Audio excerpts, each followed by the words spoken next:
welcome to Statisticspedia. Now today we will continue the series for random variables and today's topic will be mathematical expectation. So what do you mean by expectation? Basically expectation, देखिए expectation मतलब क्या होता है, जब आप किसी भी random phenomenon या रैंडम एक्सपेरिमेंट का एवरेज फाइंड आउट करते हैं, तो वर्ड इज एवरेज। तो जब भी एक्सपेक्टेशन आएगा मतलब आप बेसिकली ऑन एन एवरेज या मीन कैलकुलेट कर रहे हैं। तो एक्सपेक्टेशन ऑफ एक्स का फॉर्मूला क्या होता है? समेशन एक्स पी एक्स और integration of x F x D x, depending upon the nature कि आपका वेरिएबल डिस्क्रीट है कि कॉन्टिन्यूअस है। सो स्टूडेंट्स, अभी एक्सपेक्टेशन की क्विकली हम प्रॉपर्टीज रिवाइज कर लेते हैं कि सपोज अगर किसी भी कांस्टेंट का एक्सपेक्टेशन आपको निकालना है तो it will be constant c only, मतलब expected value of c is equal to c. For example अगर एक्सपेक्टेशन 2 का लेना है तो वो 2 ही आने वाला है। Expectation of x plus b equals to a into expectation of x plus b. तो these are the certain properties, आप क्विकली जो है वो रिवाइज कर लीजिए। If x it is less than equals to y, तो expectation of x is also less than equals to expectation of y. अगर मैं आपको एक फॉर्मूला बता रही हूँ कि सपोज अगर आपको एक्सपेक्टेड वैल्यू निकालना है of the number of points on the dice, ये सबसे फ्रीक्वेंटली आज क्वेश्चन होता है कि सपोज अगर n डाइस आप टॉस कर रहे हैं और आपको एक्सपेक्टेशन निकालना है, तो कैलकुलेशन नहीं करना है। इसका जो जनरलाइज फॉर्मूला होता है वो होता है 7n/2। ठीक है, आपको एक्सपेक्टेशन निकालना है of the number of on the die, the expectation of the number of the points on the die. तो डाई में 1 से लेकर 6 तक होते हैं। तो एक्सपेक्टेशन मतलब एवरेज नहीं निकालना है आपको, मीन का फॉर्मूला नहीं लगाना है। यहाँ पे कितने डाइज हैं? 1 डाइज है, तो इसका एक्सपेक्टेशन क्या होगा? 7n/2 is a general formula. n की प्लेस पे 1 रख दीजिए तो 7/2 हो गया। सपोज अगर 2 डाइज थ्रो कर रहे हो और एक्सपेक्टेशन निकालना है सम ऑफ द पॉइंट्स का, तो n की प्लेस पे 2 रख दीजिए तो आंसर विल बी 7। 3 है तो 21/2। तो ये जनरल फॉर्मूला से जितने भी डाइस आप थ्रो करेंगे और उसका एक्सपेक्टेशन अगर आपको निकालना है तो this is a general formula for you that it is 7n/2 विच जो आपकी फॉर्मूला लिस्ट में जाएगा। Now there are certain properties of covariance जो mathematical properties है which I would like to explain you। मैं आपका quickly recall and revise all these properties of covariance। तो अपने जहाँ पे भी आप लिस्ट प्रिपेयर करें, फॉर्मूला लिस्ट, वहां पे इसको लिखना है। ठीक है, देखिए अगर x और y इंडिपेंडेंट होते हैं तो कोवेरियंस जो होता है वो 0 होता है। बिल्कुल ध्यान से समझिएगा, इसके क्वेश्चंस फ्रेम होते हैं आपके। अगर x और y इंडिपेंडेंट है, अगर 2 रैंडम वेरिएबल्स इंडिपेंडेंट है, तो ऑब्वियसली उसमें जो एसोसिएशन होगा वो 0 होगा, उसका कोवेरियंस कैसा होगा? 0 होगा। But the converse is not true, ये भी ध्यान दीजिएगा। अगर क्वेश्चन में दिया है कि कोवेरियंस 0 है तो जरूरी नहीं है कि वेरिएबल्स जो है वो इंडिपेंडेंट हो। वापस से मैं रिपीट कर रही हूँ, if covariance of x, y is equals to 0, अगर हम इसका उल्टा लेते हैं, कन्वर्स करते हैं, अगर ये 0 है तो जरूरी नहीं है कि x और y इंडिपेंडेंट हो। Covariance it is independent of change of origin and not of scale, तो ये आपकी change of origin and scale वाली लिस्ट में जाएगा। Covariance it is affected only by scale. यहां से देखिएगा, ये बहुत सारे क्वेश्चंस आते हैं, इसको समझिए। I will tell you the short trick for this. और ये आप क्वेश्चंस, ऑब्जेक्टिव क्वेश्चंस वाले सेशन में भी देखिएगा, वहां पे भी मैंने आपको बहुत अच्छे से एक एक एक्सपैंड करके फॉर्मूलाज जो है वो शॉर्ट ट्रिक बताइए कोवेरियंस की। Covariance a x and b y आ रहा है, तो ये जो ए और बी है ना, ये स्केल होता है आपका। ठीक है, अगर स्केल होता है तो यहाँ से ए और बी, क्योंकि कोवेरियंस सिर्फ और सिर्फ स्केल से अफेक्ट होता है, तो इसके आंसर में सिर्फ स्केल आएगा, तो ये ए बी आ गया कोवेरियंस ऑफ एक्स वाई। यहाँ देखिए ये ओरिजिन है, यहाँ पे आप क्योंकि ऐड कर रहे हैं तो ये ओरिजिन है, तो कोवेरियंस को ओरिजिन से कोई फर्क नहीं पड़ता, it is independent of origin, तो आंसर में कोई चेंज नहीं आएगा। इसका आंसर सिर्फ कोवेरियंस x, y ही रहने वाला है। तो ये बेसिक प्रॉपर्टीज है जो कैलकुलेशन में आपको बहुत हेल्प करने वाली है। यहाँ देखिए, सपोज अगर कोवेरियंस है तो यहाँ पे -x बार और y बार है, मतलब यहाँ पे ओरिजिन आ गया, तो covariance it is independent of origin. और ये आप क्योंकि डिवाइड कर रहे हैं तो it is affected by scale, तो ये 1/σx σy covariance of x y हो गया। कई बार ऐसा भी फॉर्म आता है तो यहाँ पे +b और +d से कोई फर्क नहीं पड़ेगा, सिर्फ स्केल से फर्क पड़ेगा। तो आप देख रहे हैं आंसर में AC आ गया इंटू कोवेरियंस x, y। ये जो एक्सपेंशन है इसकी शॉर्ट ट्रिक मैंने ऑब्जेक्टिव क्वेश्चंस में आपको बताई है अलग अलग फॉर्म से, तो यहाँ पे भी समझ लीजिए। जैसे वेरिएबल को फिक्स करिए और इसको इससे मल्टीप्लाई करिए, तो x, z हो गया, बीच में प्लस साइन, और ये हो गया आपका y, z। नेक्स्ट देखिए वेरिएंस ऑफ x1, तो यहाँ पे फॉर्मूला आ जाता है variance of x1 plus variance of x2 plus minus twice of covariance. ठीक है, तो ये होता है। सपोज अगर यहाँ पे कांस्टेंट है तो वेरिएंस की प्रॉपर्टी होती है कांस्टेंट्स का स्क्वायर हो जाएगा और plus minus twice of C1 C2 into covariance X1 X2।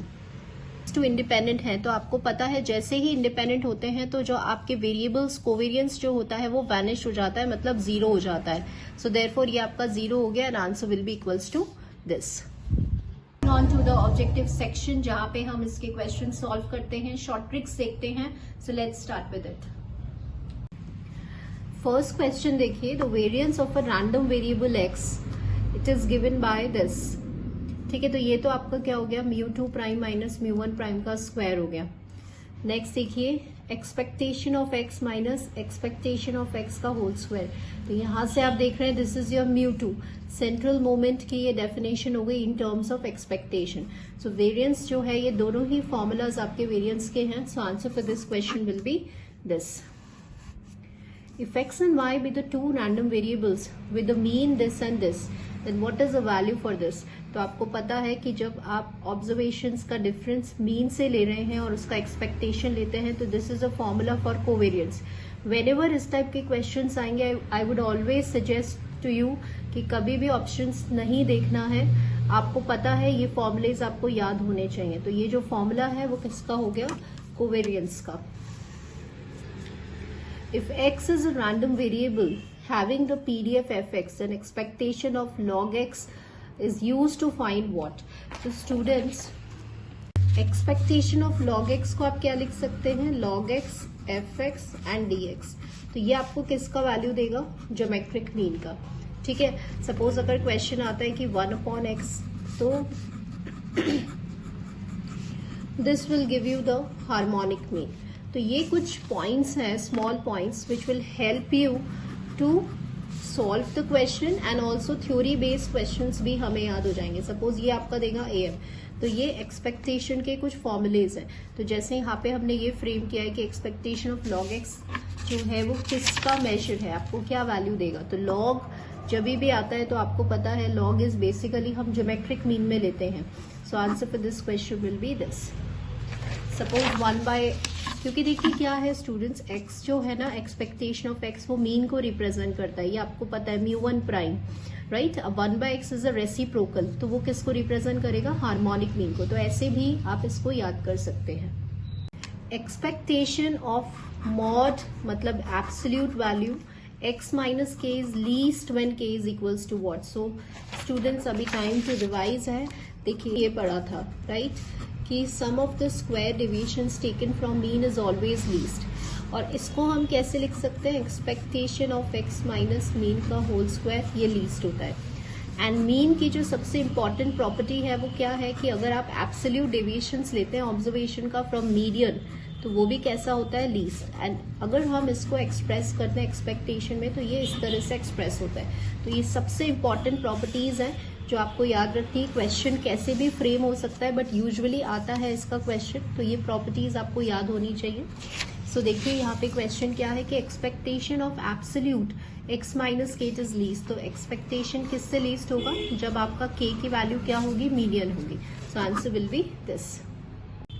To random variables are independent if the options are this. तो अभी अभी हमने इसको रिवाइज किया था कि जब भी रैंडम वेरिएबल्स जो होते हैं वो इंडिपेंडेंट होते हैं तो मल्टीप्लिकेशन थ्योरम ऑफ एक्सपेक्टेशन जो है वो होल्ड करता है, मतलब expectation of x y equals to expectation of x into expectation of y. So answer will be this. If x and y be the two random variables such that this, now this is a most important property, ये आप अपनी formula list में mention कर सकते हैं, बहुत बहुत important property है, इसे ऑर्डर प्रॉपर्टी कहते हैं एक्सपेक्टेशन की। तो चलिए पहले समझते हैं। सो स्टूडेंट्स मैं आपको डिफरेंट ऑल्टरनेटिव फॉर्म्स भी बता रही हूँ। सपोज अगर क्वेश्चन में है कि x it is less then y, तो इसे ऑर्डर प्रॉपर्टी कहते हैं। यहाँ पे इनइक्वालिटी आ गई आपकी, तो if you want to express this in terms of expectation तो वो कैसे हो जाएगा, ऐसे हो जाएगा। बस इतना सा है, इनइक्वालिटी वही रहने वाली है, आप दोनों साइड इस पे एक्सपेक्टेशन लेंगे, ऐसे आप इसको याद कर सकते हैं। सपोज अगर आपका x greater than equals to y है तो यहाँ पे आपको कुछ नहीं करना, दोनों साइड एक्सपेक्टेशन लेना है। मैं आपको बिल्कुल शॉर्ट ट्रिक बता रही हूँ, जिससे आपको कुछ एक्स्ट्रा याद नहीं करना पड़ेगा, ठीक है। इसे ऑर्डर प्रॉपर्टी कहते हैं और ये बहुत इंपॉर्टेंट है। चाहे किसी भी फॉर्म में आए स्टूडेंट्स, आपको सिंपल दोनों साइड एक्सपेक्टेशन लेना है, यहाँ पे कोई चेंज नहीं आएगा, ये ध्यान रखिएगा। अब क्वेश्चन समझिए, suppose y it is less than equals to x, तो मैंने आपको क्या बोला कि इसमें आपको सिंपल दोनों साइड एक्सपेक्टेशन लेना है। तो expectation of y is less than equals to expectation of x, तो ऑप्शन में देखिएगा कहाँ पर ये है, तो आप देख रहे हैं expectation of y is less than equals to expectation, so this is the answer. Covariance between the two random variables always positive, always negative, always zero and either positive or negative. तो covariance की value positive भी हो सकती है और negative भी हो सकती है, so answer will be either positive और negative. Expected value of a random variable always exist, बिल्कुल भी मत सोचिएगा कि आपको ये सब आता है स्टूडेंट्स, ये आपके कॉन्सेप्ट्स क्लियर कर रहा है, और चाहे फॉर्म क्वेश्चन का फॉर्म कैसे भी आए आपको समझ में आएगा। तो आप सिंपल कॉन्सेप्ट पे जाइए, ठीक है। ये मैंने क्वेश्चंस फ्रेम इसीलिए करे हैं सो दैट मैं आपको इसमें और ऑल्टरनेटिव फॉर्म्स जो हैं वो बता पाऊं। सो ध्यान से समझिएगा, expected value of a random variable always exist. अब यहाँ पे एक बहुत इंपॉर्टेंट प्रॉपर्टी है जो आप समझिए, देखिए एक्सपेक्टेशन ऑफ एक्स क्या होता है, x F x D x, ठीक है, ये इसका फॉर्मूला होता है जो हमें पता है। तो एक्सपेक्टेशन तभी एग्जिस्ट करेगा, कब एग्जिस्ट करता है, जब इसकी वैल्यू कैसी आनी चाहिए, फाइनाइट आनी चाहिए, या ये इंटीग्रल कैसा होना चाहिए, कन्वर्जेंट होना चाहिए, ठीक है।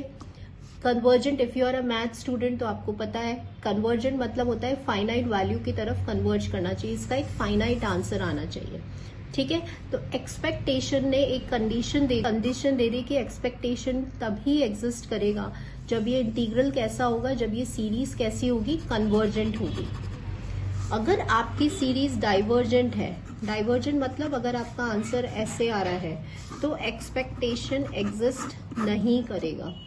तो यहाँ आपसे क्वेश्चन हमने यहाँ का जो क्वेश्चन है वो देखिए, the expected value of a random variable always exist, तो यहाँ ये कहता है कि ये हमेशा एग्जिस्ट करता है, तो नहीं, ये हमेशा एग्जिस्ट नहीं करता है, क्योंकि इसने कंडीशन दिया है कि ये तभी एग्जिस्ट करता है जब आपका इंटीग्रल कन्वर्जेंट होगा, so answer will be false. Very very good question, बिल्कुल ध्यान से समझिएगा। A bag contains 6 white and 4 red balls. If a person draws 2 balls and he receives ₹10 and ₹20 for a white ball and a red ball respectively, then the expected amount be what? Maximum students का ये question गलत होता है, तो मैं आपको one by one step by step हम समझते हैं कि कैसे हम इसको सॉल्व करेंगे। देखिए स्टूडेंट्स, मैंने यहाँ पे सारी इंफॉर्मेशन लिख दी है, ठीक है।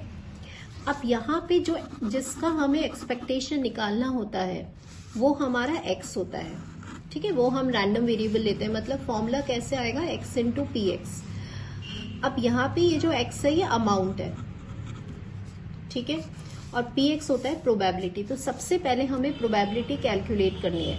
तो यहाँ मैंने y एक रैंडम वेरिएबल लिया जो किसको रिप्रेजेंट कर रहा है, नंबर ऑफ व्हाइट बॉल्स, कुछ भी ले लीजिए, number of white balls, number of red balls, जो समझ में आता है कुछ भी ले लीजिए। ये हम क्यों कर रहे हैं, प्रोबेबिलिटी कैलकुलेट करने के लिए। अब सपोज y रैंडम वेरिएबल क्या क्या वैल्यूज अज्यूम करेगा, टोटल बॉल्स कितनी निकालनी है, 2 निकालनी है, तो 2 में से हो सकता है एक भी व्हाइट बॉल ना हो सकता है एक व्हाइट बॉल हो, और हो सकता है 2 व्हाइट बॉल हो, ठीक है, ये पॉसिबिलिटीज है। अब हमें इसका प्रोबेबिलिटी निकालनी है, तो देखिएगा प्रोबेबिलिटी मतलब होता है फेवरेबल अपॉन टोटल। अगर एक भी व्हाइट बॉल नहीं है, टोटल बॉल्स कितनी ड्रॉ करनी है, 2 करनी है। अगर एक भी व्हाइट बॉल नहीं है तो 2 कौन सी बॉल्स निकालेंगे, रेड बॉल्स निकालेंगे। तो रेड बॉल्स क्या हो जाएगा, 4C2, और total exhaustive cases, total balls 10 है तो 10C2। अब यहाँ 1 व्हाइट बॉल है तो एक तो व्हाइट बॉल निकल जाएगी 6C1, और एक क्या बॉल निकलेगी, रेड बॉल निकलेगी अपॉन 10C2। नेक्स्ट देखिए 2 व्हाइट बॉल्स, तो दोनों ही बॉल्स आपको व्हाइट निकालनी है, तो 6C2 अपॉन 10C2, ठीक है। अब अगर आपने मेरा शॉर्ट्स वाला वीडियो देखे हैं, वहां मैंने एक शॉर्ट फॉर्म बताया था फास्ट कैलकुलेशन को, कि कॉम्बिनेशन को कैसे सॉल्व करते हैं फास्ट। देखिएगा फिर से आप समझिए, जैसे 10C2 है तो 10 को 2 बार खोलिए कम करने में, ऐसे 2 बार 10 इंटू 9, और नीचे वाले 2 को 2 बार तो 2 इंटू 1, तो ये आ गया आपका 45। ये बेस्ट वे है कॉम्बिनेशन सॉल्व करने का। वापस समझिए, सपोज आपको 4C2 खोलना है यहाँ पे, तो 2 है ना, तो 2 मतलब 4 को 2 बार करिए, 4 into 3, और 2 को 2 बार करिए, 2 into 1, तो इसका आंसर आ गया 6। तो ये हो गया 6/45। यहाँ पे देखिए 6 into 4 45 हो गया 10C2 का वैल्यू। यहाँ देखिए 6C2, तो 6C2 को इवेल्युएट करें, 2 है तो 2 बार लिखिए, 6 into 5, 2 into 1, तो ये आ गया 15/45। तो ये आपकी रेस्पेक्टिव प्रोबेबिलिटीज आ गई। अब स्टूडेंट्स, प्रोबेबिलिटी आने के बाद अब आपको एक्सपेक्टेड अमाउंट निकालना है, ठीक है। तो जिसका भी निकालना होता है ना आपको, that is treated as x, और फिर आप फॉर्मूला लगाना शुरू करते हैं x into px, ठीक है। तो पहले वाले केस में देखिएगा आपकी प्रोबेबिलिटी आ गई 6/45। अब x क्या होगा, अमाउंट होगा। तो यहाँ पे तो एक भी रेड बॉल, व्हाइट बॉल नहीं थी, तो वहां यहाँ पे आपके पास क्या था, 2 रेड बॉल्स थी पहले वाले केस में। तो रेड बॉल्स का प्राइस क्या है, 20 रुपीज है। तो 1 रेड बॉल का प्राइस 20 है, तो 2 का कितना हो जाएगा, 40। आगे आइए, प्रोबेबिलिटी हो गई आपकी 24/45। एक व्हाइट और एक रेड बॉल, तो दोनों को ऐड करिए, 30 रुपीज। एंड नेक्स्ट प्रोबेबिलिटी हो गई आपकी 15/45, और 2 व्हाइट बॉल्स, तो 2 व्हाइट बॉल्स की प्राइस हो गई 20 रुपीज। ऐसे हम इसको कैलकुलेट करते हैं। So now once you will solve this ना, तो ये आपका जो पहला वाला आएगा 4C2 आएगा 16/3, and once you will solve, तो मैं आपको बता रही हूँ कि कैसे कैलकुलेशन पे आएगा ये। तो ये आ जाएगा 12 + 16, एंड ये आ जाएगा आपका 28. Answer will be this. If 3 coins are tossed, then the expectation of the number of the heads obtained. तो आपको पता है कि जब 3 coins toss करते हैं तो we have 8 टोटल हमारे पास वो आते हैं एग्जॉस्ट सैंपल स्पेस, ठीक है। और this is the sample space. तो यहाँ पे x क्या है, नंबर ऑफ हेड्स, तो 0, 1, 2 और 3 हो सकता है। इसकी रेस्पेक्टिव प्रोबेबिलिटीज कैलकुलेट कर लीजिए। जब 0 हेड था तो 1/8, जब 1 हेड होगा तो यहाँ से हो जाएगा 3/8, 2 हेड होगा, then again it will be 3/8, and this will be 1/8। तो एक्सपेक्टेशन क्या होता है, x into px। तो ये तो 0 हो गया, ये 3/8 हो गया, ये 6/8 हो गया, ये 3/8 हो गया, 8 आपका ये हो गया, तो ये हो गया 12/8, and this comes out to be 3/2। Answer for this question will be. Next देखिए, if x, y, z be the random variables, then we have to solve this। यहाँ मैं आपको स्टूडेंट्स बहुत सारे जो है चीजें क्लियर करने वाली हूँ। आपने ये पढ़ लिया है कि जो कोवेरियंस होता है it is affected only by scale, है ना। और ये बात अब आपकी change of origin and change of scale वाली लिस्ट में जाएगी, ठीक है। Covariance it is not affected by origin but it is affected only by scale. But questions में देखिए इसको कैसे सॉल्व करना है, आपको ऑप्शंस नहीं देखने। I will tell you the short trick कि कैसे सॉल्व करते हैं स्टूडेंट्स। जैसे सपोज ये है आपका, कोवेरियंस को सॉल्व करने का देखिए, इसको फिक्स रखिए, इसको इससे मल्टीप्लाई करिए, ठीक है। तो ये देखिए, इसको इससे आपको मल्टीप्लाई करना है, तो ये हो जाएगा x, y, बीच में प्लस साइन है, फिर इसको इससे करिए तो ये हो जाएगा कोवेरियंस x, z। ऐसे इसको सॉल्व करते हैं। अब सपोज अगर आपके पास ऐसे आता है, आपको इसको इवेल्युएट करना है, तो आप इसको फिक्स रखिए, इसको इससे मल्टीप्लाई करें तो x, प्लस इसको इससे करें तो x, y। अब ये ध्यान रखिएगा कि कोवेरियंस x जब सेम आते हैं ना तो वो वेरियंस का फॉर्मूला बन जाता है, ठीक है। ये ध्यान रखिएगा, तो ये बहुत बहुत इंपॉर्टेंट है। अब सपोज अगर आपके पास कुछ ऐसा आ जाता है, ये आ जाता है, तो आप इसको फिक्स रखिए, इसको इससे करें तो कोवेरियंस y, y, और इसको इससे करें प्लस कोवेरियंस z, y। अब y सेम आ गया तो ये वेरियंस का फॉर्मूला बन जाएगा, and this is equals to z, y। तो ऐसे हम कोवेरियंस को सॉल्व करते हैं। तो अगर आप एक सेपरेट शॉर्ट ट्रिक वाली लिस्ट प्रिपेयर कर रहे हैं उसमें इस तरह से एरो बना बना के लिखिए और ये भी लिखिए कि अगर x and y variable same है कोवेरियंस में तो ये जो होता है वो वेरिएंस का फॉर्मूला दे देता है, ठीक है ना। तो ये आपको हेल्प करेगा। या फिर फॉर्मूला लिस्ट में लिखिए कि covariance x comma x is equals to variance of x. अब आप क्वेश्चन देखिएगा तो आपको सारे ऑप्शंस देखने की जरूरत नहीं है, 1 बाय 1 चेक करिए। ये इससे मल्टीप्लाई होगा तो x comma z plus y comma z, पहली ऑप्शन ट्रू है तो this is a answer. Which of the following statement is false, false statement बतानी है। न्यू2 मतलब होता है students variance second central moment, तो ये बिल्कुल सही है। कांस्टेंट का एक्सपेक्टेशन हमेशा कांस्टेंट आता है, ये बात भी बिल्कुल सही है। Variance of this is equals to this, तो इसमें हमें अभी डाउट लग रहा है। X and Y are independent then covariance is 0। तो अब यहां से देखिएगा ये वाला जो है स्टेटमेंट, जब हम इसको सॉल्व करते हैं तो ये होता है variance of x1 plus variance of x2 plus minus twice of covariance of x1 comma x2, ठीक है। ये लीनियर कॉम्बिनेशन वाली प्रॉपर्टी है। अगर x1 और x2 इंडिपेंडेंट है, क्वेश्चन में अगर लिखा हुआ है कि ये इंडिपेंडेंट है, तो ये कोवेरियंस टर्म क्या हो जाएगा, 0 हो जाएगा और आपके पास फॉर्मूला क्या रह जाएगा, variance of x1 plus variance of x2। आप देखिए यहाँ पर आपको ये वैल्यू इक्वल्स टू ये दे दिया, लेकिन ये कब पॉसिबल है, जब x1 x2 का नेचर कैसा होगा, इंडिपेंडेंट होगा। तो इसका मतलब यहाँ पे इनकम्प्लीट इन्फॉर्मेशन है, तो फॉल्स स्टेटमेंट कौन सी हो गई, this is a false statement. This is all for today students, because expectation में ज्यादा क्वेश्चंस नहीं होते हैं, बस ये अमाउंट और इसके क्वेश्चंस बहुत ज्यादा आते हैं जो थोड़ा जिसका डिफिकल्टी लेवल हार्ड होता है, ठीक है। तो this is all for today. Next upcoming video में we will discuss moment generating function, characteristic function, जो सबसे ज्यादा इंपॉर्टेंट है। तो this is all for today students. हमने एक्सपेक्टेशन वाला एक चैप्टर कंप्लीट किया है, सो आई होप आप अपने फॉर्मूला लिस्ट जो है उसे प्रिपेयर कर रहे हैं, हर वीडियो को देखते हुए प्रैक्टिस कर रहे हैं all the questions. So do prepare your formula list, last minute में बहुत काम आने वाला है। बिल्कुल भी मतलब टाइमली आप प्रिपेयर करें और शॉर्ट ट्रिक्स की अलग से एक साथ में लिस्ट जरूर प्रिपेयर करें, क्योंकि अभी जो सेक्शंस हम कंटिन्यू कर रहे हैं these are all mathematical based question, तो बहुत सारे फॉर्मूलाज एंड प्रॉपर्टीज हमें याद होनी चाहिए। So it was helpful for you. Practice more and more, and thank you students for watching this video.